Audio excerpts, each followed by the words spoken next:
Well, so what's up, everyone?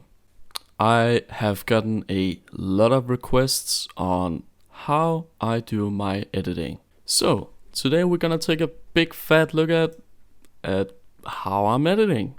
So this video is basically gonna be me showing how I use my velocity, how I sync it to music, how I make the clip fit the music before I put the velocity on, and maybe we're gonna put a few effects on, maybe some shake, maybe a color correction, stuff like that.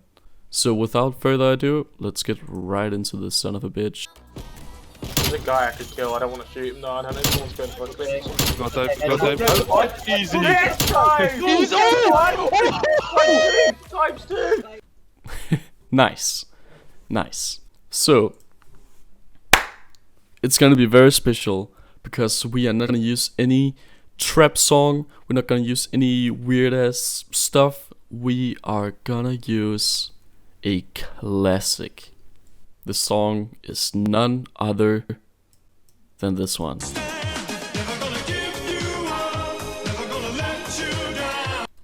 Please don't copyright me, YouTube. I like my channel. Alright, so we're just gonna trim it a little bit before the first beat of the chorus hits. And what I always do when I sync my clips is I mark the beats where I want the shots to be at. Sometimes you can't always mark them beforehand. It very much depends on the clip. We're gonna find the first shot where I shoot. Boom. Right here. So I'm just gonna drag this out. Gonna make a little fade in of the music. Alright, so we're gonna remove the audio. We're gonna drag in my own gunshots. Oh shit, that's loud. Okay. Alright, so now that I've placed all the markers, it's time to line up the gunshots. So I'm just gonna skip ahead frame by frame until I get this. So I shoot right here. This is the first bullet of me shooting. And I'm gonna drag this to the point. And I'm just gonna drag the rest of the clip to fill in the space. So the problem I see many people have is they time stretch it. You know, they hold control and they drag the clip. But we're not gonna do that because we are gonna use velocity. And that's this right here. Alright, so now we get into the actual syncing part of it. So I'm gonna put on velocity on the first. You know, we're not gonna put it on this one. We're gonna put it on the first gunshot. So we're gonna put velocity on. Alright, so there's these middle snares between the kicks. So we can mark those as well because we can use them for like pump. For adding some flow to it. Alright, so what I usually do now is I place a marker a little bit ahead of this. There isn't really result on how you should do it. It's basically just up to your preference. But for me, I like to put it a little bit ahead. I put it to like 50%. And I speed this one up, the first one, to like 200%. So what we're doing here is we're determining how fast we want it to zoom out. So when we look at it now, okay, I'm gonna need to put this a little worse quality just so I can see what's going on. So now you can see it's very slow motion. So I'm gonna drag this a little bit more up. And then the next important step is to make the screen pump. So the more we move this up, the more of a pump we'll get. And what I do is I put these curves to slow fade when it fades into something and fast fade when it fades out. So it creates this little volcano thing. And I do that to everything. You can see it on the first one. This is just the last part of the volcano. So that's a fast fade too because it's fading out. But this one we're definitely gonna drag this down because it kind of like chops. Because it's very fast. Then we're gonna put another marker and do the exact same thing over here. Gonna put this to 50. Gonna set this to fast fade and set this to slow fade. And then we're gonna do the same here.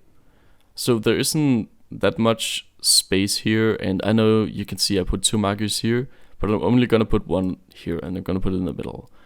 Again, there's no result on anything, you know, what you can or cannot do. It's basically just up to you. It very much just depends on how you want it. Alright, so now we're coming towards the end of this. So now we have all these screen pumps. So what I can see here, just by looking at it, is I don't like the way this scopes out. So we're gonna remove this keyframe. Delete. We're gonna put this more in the middle. A little bit further to the left.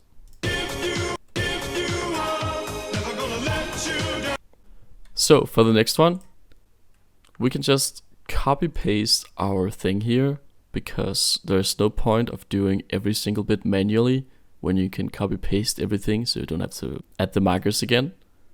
So I'm gonna right click on this, paste event attributes. So now we already have the curve in the beginning, in the middle, and towards the end. But it's a little too much for me. So yeah, this is much smoother. I just drag the middle one down a little bit. And now we just gotta make sure that the end one, you can see the little frame down here. This is the little picture I look at. I can see how much I wanna or I need to speed it up before I get him 1 frame before I hit the kill. So now that I drag this up, it's gonna be 1 frame before I shoot. So now there isn't gonna be any like lost frames or anything, which is very nice. And I also forgot to do that on the first one, and I can see I was like 1 frame too far ahead. Just put it right there, and now it looks better.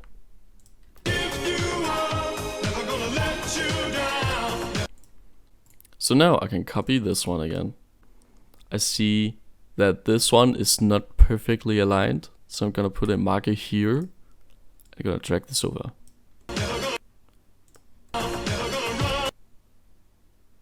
Also this one.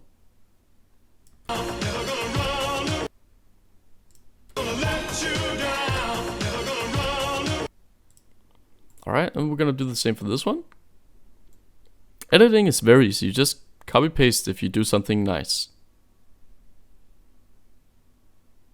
Alright, so for this one, we have a little bit more space between the 4th kill.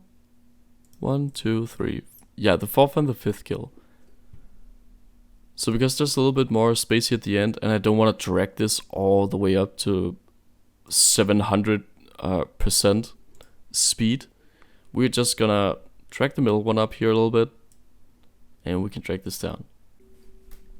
So what I immediately can tell from this is that the 50% slow is too much, because I feel like the pump here in the middle, it goes too fast, it kind of sucks. So we're gonna put these markers to 75% to give us a little bit more time, so we don't have to adjust the other ones as much. So we can drag this down a little bit again, and then we can drag this down. So now it should look a little smoother.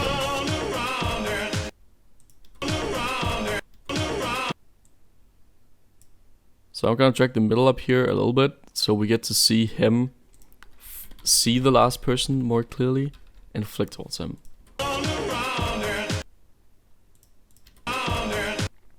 And then we're just gonna copy paste it on the last one.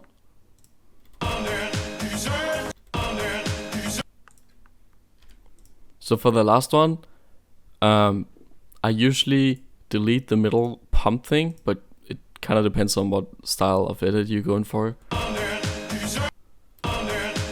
And then I can also remove one, and I can make the last keyframe slowly fade up, because it looks pretty cool.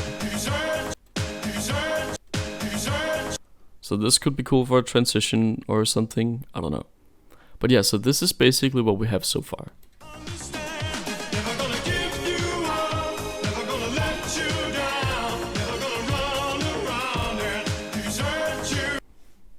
Alright, so now we put on the sync, and now it's time to look at how we're gonna add some pan crop, aka screen pumps.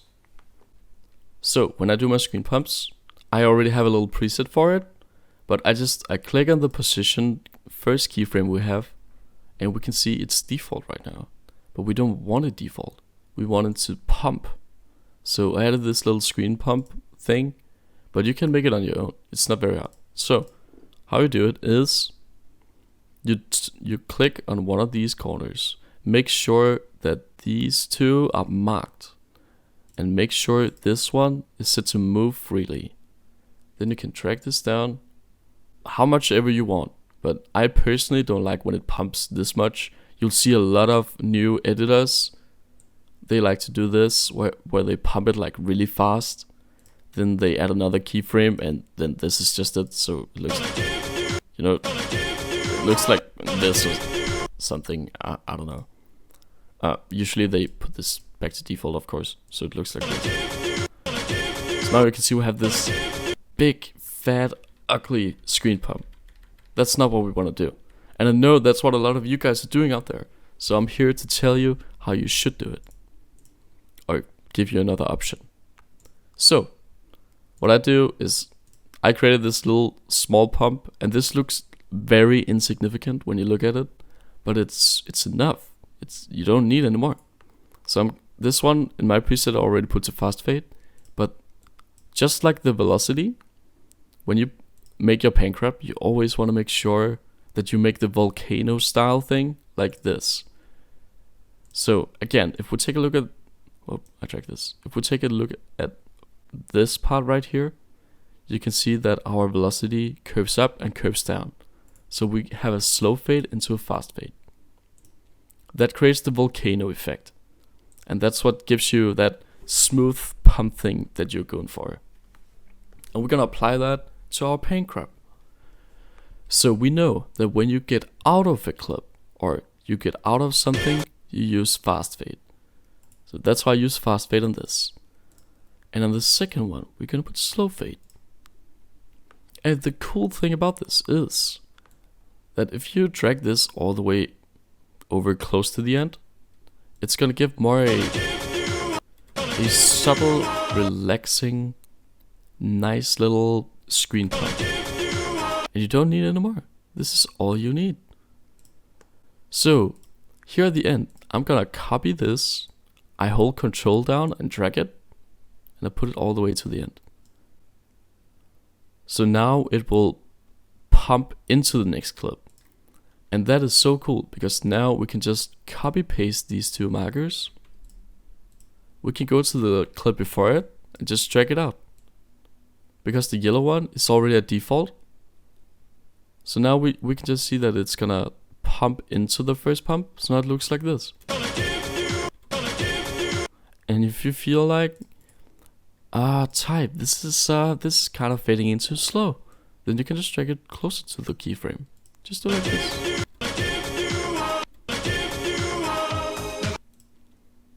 And the cool thing about you making these is when you have copied them, you can also go in and paste them to the keyframes you put in the middle. So you can add like cool screen pumps in the middle of your clips. It's so nice. Like this.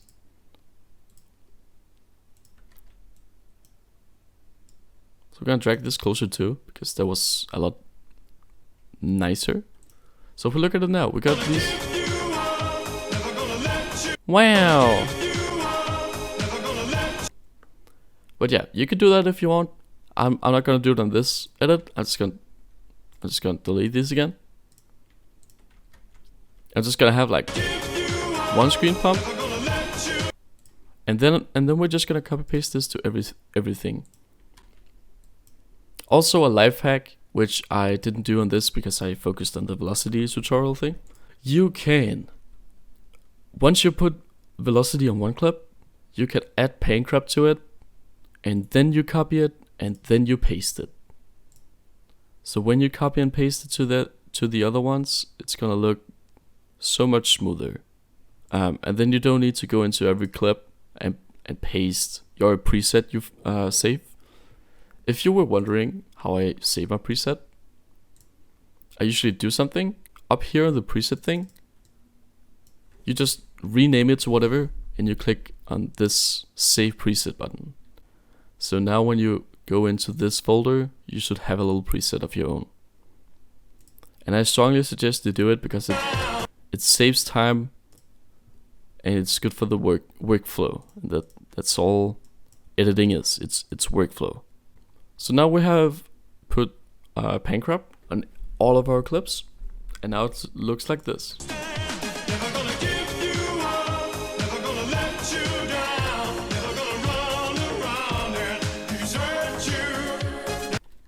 Nice. So we're gonna work on the color correction now. And color correction is always very controversial because some people like it when it's very like flashy and bright, and other people like it when it's more dark. But for this song in particular, you know, it's a little troll song. It's a little happy. There's a lot of strong emotions felt when you listen to this. When I add the color correction thing, I don't add it to the individual clip. I add it to the timeline. So I drag it down onto this. So now it will apply to everything I put on this timeline right here. So we're gonna find a good spot where we have quite a bit of sunlight to see where we want the color correction. Okay, so when I do the color correction, I always put this to best full so I can see what's going on here with the colors and it's not all blurry and pixelated. We have a lot of presets. You can pick a preset if you drag your left mouse down to the corner and you go in here. So by default, Magic Bullet Looks should have a lot of presets by itself. You can also go on YouTube and download other people's color correction packs. Alright, so when I make a color correction, I usually put in some exposure to make the clip like shine up a little bit. So we're gonna add some curves. And I usually, you can see how it like affects the light in the top. I usually drag this up a little bit. And then I make the dark spots a little darker. You can see this is making it very dark. Gonna make this a little bit darker. And what we can do now is we can add another curves. You don't need to add another one. I usually just do it because this one is where I tweak the colors. When we have Never Gonna Give You Up by Rick Astley, we obviously want some vibrant colors and we want it to be very nice. So we're just gonna drag this up a little bit so we get a little bit of red on everything. So now we click on the green thing. And now we can do the same here. So we're just gonna make this a little bit more vibrant, a little bit more beautiful to look at. And we do the same with blue. So when I do this, I usually just look a little bit. And when I drag this up and down, I see that if I drag it down, we get this little yellow color.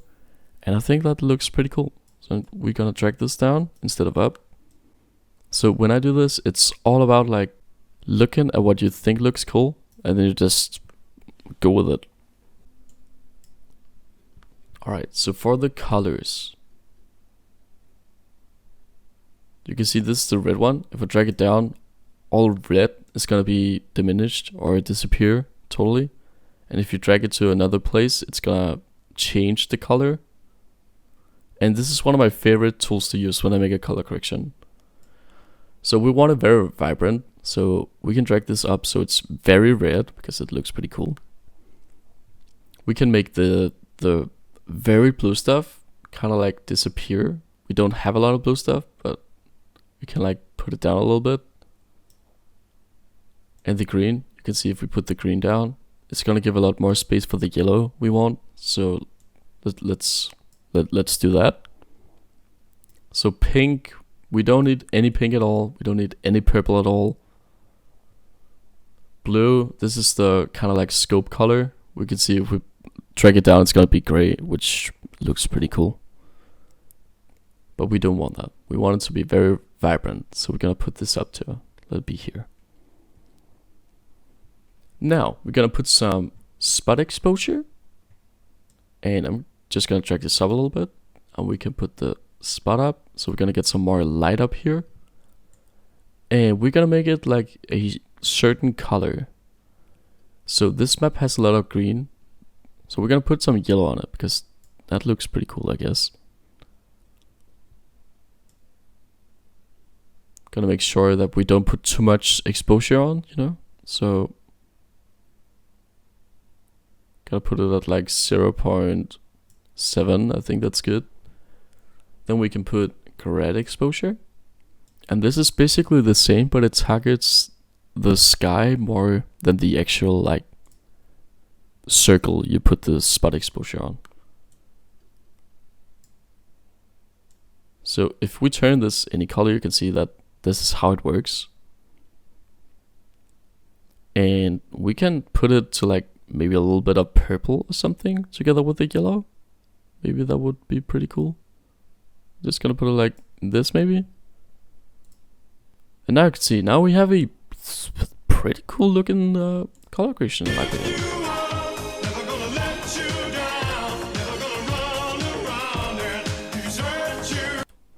So you can see on the last one, there might be a little bit too much exposure, so we can just fix it.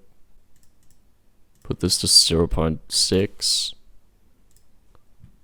So now it's a lot better. So yeah, if we look at it now, it looks like this.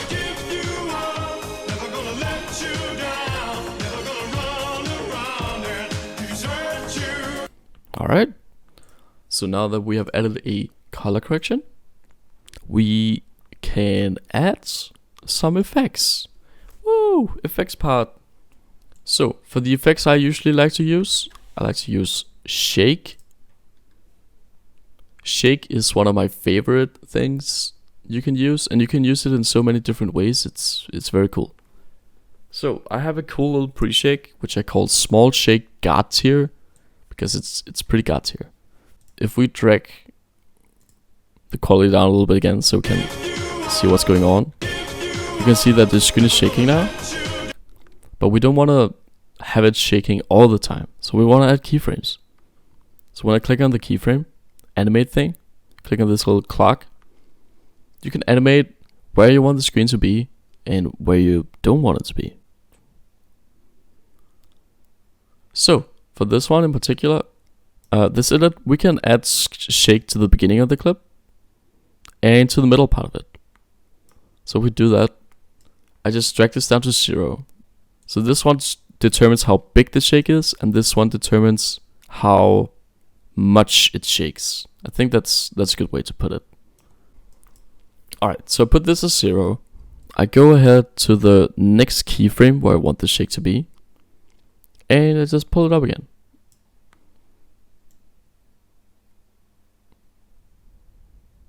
And then I put it to 0.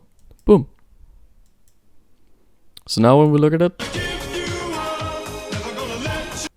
we have a shake here when the shot hits, and we get one again when the second marker comes.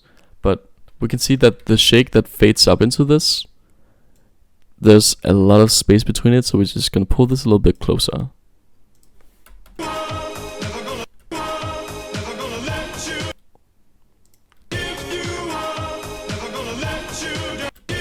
So this is pretty cool. So I'm gonna do the shake for the rest of it, and I'm gonna be right back.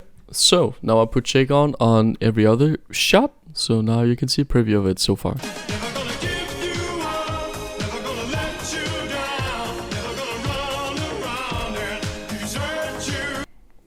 Nice. Alright, so now it's basically just up to you what other effects you kind of want on it. You can use so many different effects to make this look cool.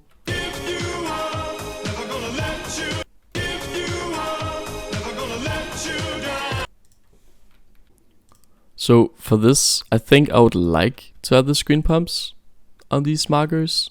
I'm just gonna do it like this.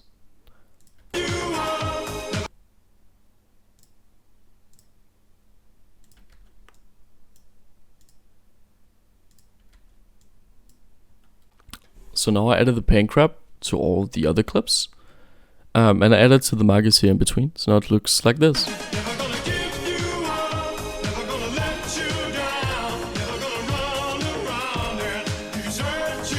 So now for some more effects that I usually use in my edits is I use blur. So we can put blur on this. I use Sapphire's blur because I like this one. It's very simple and just click and animate on this. So when I do blur, I usually just go a few frames before I want it. Then I drag this up to like 10, usually around 10 or 14 or something. And I drag it further ahead and just put it to 0. So now it looks like. So now we have a blur effect together with our pan crop, which can look pretty sick sometimes.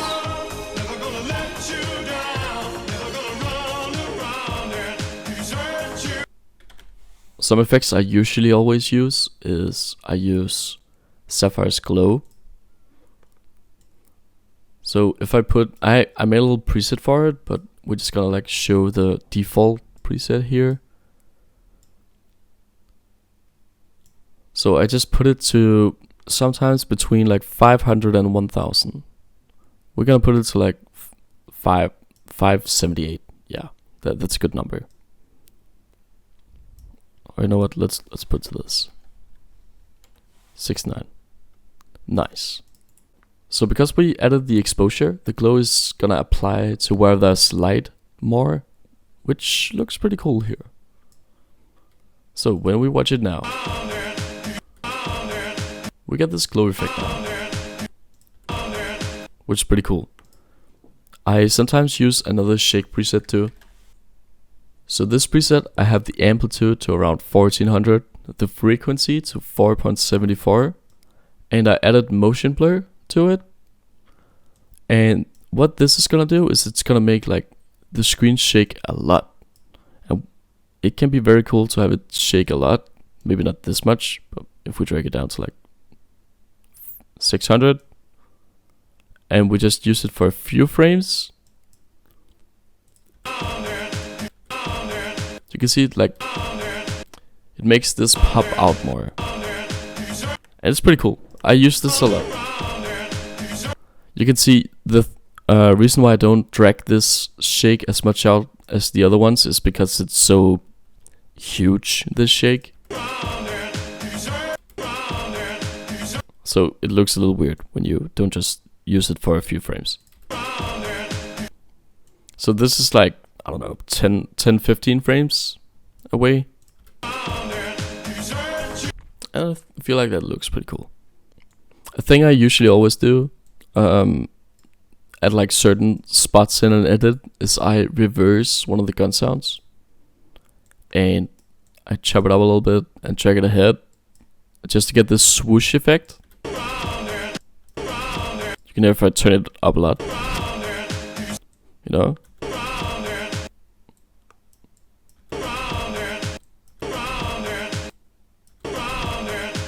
And you can add effects on top of this to amplify this. You can do some shake that's animated to fade into the gunshot.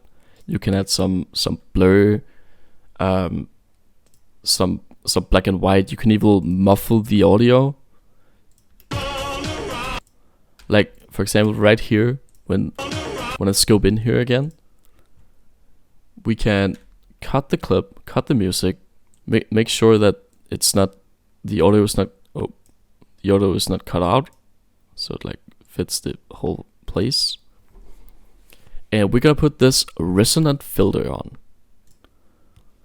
and then we're gonna put it to like 1000 or something around here. So now that we muffled the audio, let's add the up and down shake thing, because we added it to the last shot, right? So this in theory should be pretty cool. So we're gonna drag, we're gonna go to over here where we have the reverse gun sound. We're gonna add a keyframe, and then we're gonna add some shake. Don't need to be as much as before, just need to like show that it's building up to something here.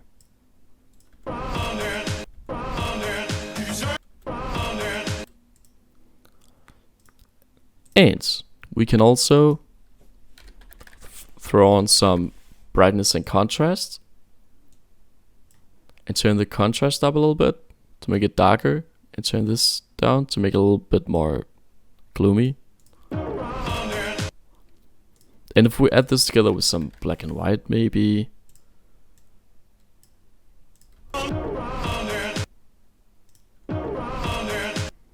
So by doing this, we're basically just making sure that our gunshot has the amount of impact and space it needs by muffling the audio and editing the clip